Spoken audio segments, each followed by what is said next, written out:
Assalamualaikum warahmatullahi wabarakatuh. Kembali lagi di Keramat Sahur. Kita kali ini bersama Mang Bohem, santri asal Majalaya yang mondok di Katapang, yang dulunya di Al Halim. Bagaimana nih kita akan berbincang tentang santri, kedudukannya di masyarakat. Perkenalkan dulu. Perkenalan nama saya Bohem. Sebenarnya nama aslinya Ilham Alwasi, tapi sering dipanggil Bohem, jadi lebih baik dipanggil Bohem aja. Iya, Mang Bohem ya. Iya. Menemani Kang Prabu dalam membahas, membedah, meneliti tentang apa itu santri dan bagaimana kedudukannya di mata najwa masyarakat begitu. Gimana nih soal santri, pengalaman dulu ketika mondok? Ya, kalau pengalaman mondok sih gak beda jauh mungkinnya sama orang-orang santri pada umumnya, karena ya untuk santri paling ngaji, sholat, ya yang seperti itu. Yang membedakan mungkin ada yang rajin sama yang tidak, dan kebetulan saya termasuk kepada yang tidak. Iya. Karena sering tidur gitu. Iya, betul. Dan ini nih, manfaatnya ketika di pesantren itu apa dibedakannya dengan yang tidak mondok? Manfaat sungguh banyak ya, terutama dalam hal pergaulan, mengingat kita di zaman modern ini, di zaman dimana budaya asing sudah memasuki budaya lokal, sehingga budaya lokal pun sudah teralihkan oleh budaya asing, dan kita terjaga gitu dari pergaulan bebas, dimana sekarang orang-orang itu menganggap bahwa seseorang yang melakukan kejahatan itu lebih keren daripada seseorang yang melakukan kebenaran. Ngeri. Iya, ngeri pisan. Ngeri ya, dan orang bangga gitu dengan dosanya itu. Iya, bangga. Padahal itu kan sudah jelas gitu. Jangankan di dalam agama Islam, di dalam negara pun sudah jelas bahwa apa yang mereka lakukan itu tidak baik. Contoh seperti balap liar. Ya, yang seperti itulah, kalian pada paham. Mantap ya.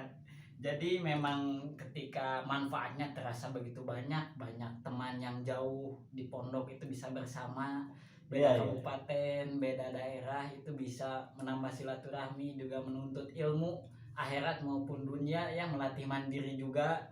Dan ini nih suka ada bagaimana ya ketika di pondok itu kan beda dengan orang yang di rumah nih. Perasaannya seperti apa ketika jauh bersama orang tua, jauh dengan cita-cita ya, yang memang ingin mewujudkan cita-citanya selain mondok, itu bagaimana nih perasaannya? Apakah sedih atau merasa terbebani, terkurung di kobong itu, gimana nih?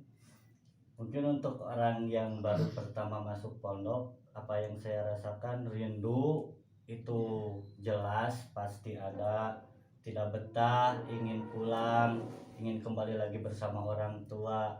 Tapi di sisi lain kita juga memiliki banyak teman, orang-orang baru, pengalaman baru, sehingga jika orang-orang yang kuat itu akan lebih rindu pondok itu daripada rumah. Bahkan ada orang yang sampai bertahun-tahun tidak pulang gitu demi mengejar cita-citanya. Iya.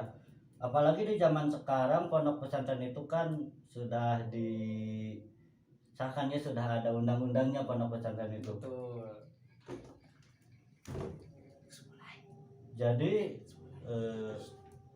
iya, tidak perlu khawatir gitu untuk seorang santri untuk masa depannya, karena menunjang banget gitu. Malahan sekarang banyak santri yang jadi S1, S2, S3, S telur, S cendol, dan SS yang lainnya. Iya. Jadi memang bukan hanya di sekolah formal saja, di universitas saja, di pondok pesantren pun kita sudah bisa strata 1 begitu. Tingkat akhir kayak mahasiswa itu kan di bawahnya Mahabrata dan Maha Kuasa. Santri itu lebih sakti begitu. Dan paling aneh nih kan, kalau ketika pesantren itu kita itu seolah diremehkan, sebelah mata seperti yang sekolah. Tapi ketika pulang, yang jurusan fisika ya udah fisika aja, yang matematika ya udah. Tapi kalau santri kan yang namanya selamatan, yang namanya hitanan, yang namanya nikahan, pasti itu semua dengan santri. Iya. Makanya tapi tidak sedikit juga masyarakat yang menganggap sebelah mata itu seperti ini. Ketika seseorang pulang dari pondok, ketika orang pondok itu seorang santri itu jarang ke masjid karena suatu alasan, masyarakat akan beranggapannya itu seperti kenapa sih katanya santri tapi tara ke masjid. Iya. Tapi ketika seorang santri rajin beribadah, rajin ke masjid, itu dinyinyir juga sama para tetangga, sama para masyarakat. Baru juga mesantren 1 tahun 2 tahun udah sok-sokan, udah sok alim, sok suci. Jadi kami juga bingung gitu kepada masyarakat, padahal kan kalau kita sudah pulang anu dititah yang dititah no bahasa Indonesia. Yang disuruh ya. yang disuruh ngarit santri, yang disuruh ngaji santri, yang disuruh memandian mayit santri. Betul. Hampir semuanya sama santri. Saya tidak pernah tuh mendengar ketika ada orang yang kesurupan manggilnya dosen. Tapi yang dipanggil santri lagi. Tapi mengapa gitu? Santri selalu dianggap sebelah mata. Padahal kan peranan seorang santri di lingkungan masyarakat itu sungguh sangat besar. Iya, berbanding terbalik ya, padahal santri itu multifungsi. Iya, gitu. iya. Segala bisa gitu, segala bisa gitu.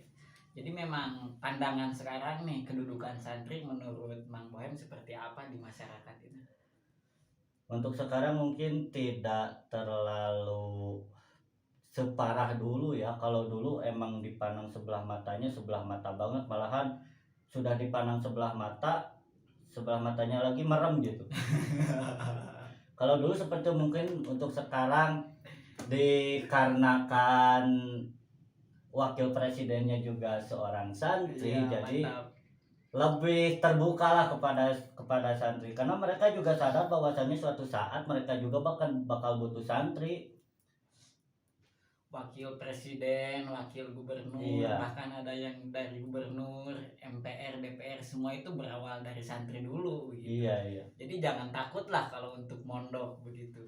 Dan sekarang itu zaman dulu itu sebenarnya bukan dulu sekali, kalau misalkan pada zaman reformasi atau zaman ya Mbah Hasyim Asy'ari ya sebagai pelopor Nahdlatul Ulama, semua orang tua ingin pesantren. Tapi untuk sekarang nih generasi Z dari 2000, zaman 2000 sampai sekarang terlihat sebelah mata begitu. Baru ada perubahan menteri, terus perdana menteri, dari menteri agama pun kan itu asalnya santri. Kemarin kan ada menteri agama yang memang bukan berasal dari santri begitu. Nah itu. Jadi solusinya nih supaya masyarakat, ibu bapak, semua yang ada di sini ingin supaya bisa mondok anaknya, bagaimana nih tipsnya dan apa sih yang bisa didapat ketika sudah mondok? Untuk tips mungkin itu balik lagi kepada orang tua dan lingkungannya ya, karena sulit gitu kalau lingkungannya sudah jauh dari orang-orang yang ngerti agama gitu.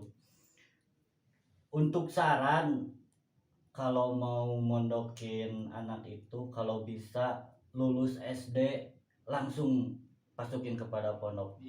Karena kalau sudah besar itu akan sulit, walaupun seseorang itu dipaksa untuk mondok, dia akan tetap kabur lah, dia akan tetap tidak betah karena tidak mungkin memaksakan. Kalau SMP kan mungkin mau pulang takut dimarahin gitu kan. Tapi kalau sudah besar, sudah dewasa itu susah. Iya, jadi udah tahu dunia gitu ya. Iya. Udah tahu duit, udah tahu perempuan. Iya, apalagi kalau udah tahu perempuan. Jangankan seseorang yang belum pernah mondok, seorang santri saja jika sudah tahu kepada perempuan maka talaran itu akan buyar. Iya betul. Kan ada kalam ulama juga kan. Iya. Jadi qatul ilma baina panaya gitu. Jadi ketika putusnya ilmu itu di antara dua paha wanita gitu. Nah itu. Jadi memang sekarang ya khususnya belum mayoritas ketika orang itu ingin memesantrenkan anaknya. Betul. Kebanyakan orang itu ingin mesantrenkan anaknya jarang. Jadi lebih kepada ingin sekolah tinggi-tinggi. Iya. Gitu. Buat apa sekolah tinggi-tinggi kan? Ingin jadi tower. Nah itu. Padahal ya kalau diingat-ingat banyak itu lulusan pesantren yang sekarang menjadi direktur, mempunyai perusahaan, sebagaimana yang tadi disebutkan bahwa ada juga orang yang menjadi pejabat itu seorang santri gitu. Jadi tidak menutup kemungkinan juga seorang santri bisa lebih sukses daripada orang yang tidak pesantren gitu. Di pesantren kan ada pembenahan karakter, Iya. menemukan jati diri, terus belajar mandiri. Insya Allah santri itu disuruh ke gunung, ke hutan itu bisa pulang. Beda dengan yang sekolah aja. Iya. Gitu. Tapi beda dengan anak gunung pasti bisa gitu ya. Ya, closing statement nih tentang santri seperti apa? Tentang santri itu kalau menurut saya orang yang mulia ya, yang dimana mereka berani mengorbankan waktunya demi mengejar cita-citanya. Tidak seperti orang-orang luar, yang mana masih mengikuti keegoannya gitu, ego ingin main, ego ingin pacaran. Tapi seorang santri itu bisa menahan dari semua itu. Padahal kan sekarang lagi rame-ramenya ya yang pacaran pinggir jalan gitu. Biar ganteng jemput Iya. Iya.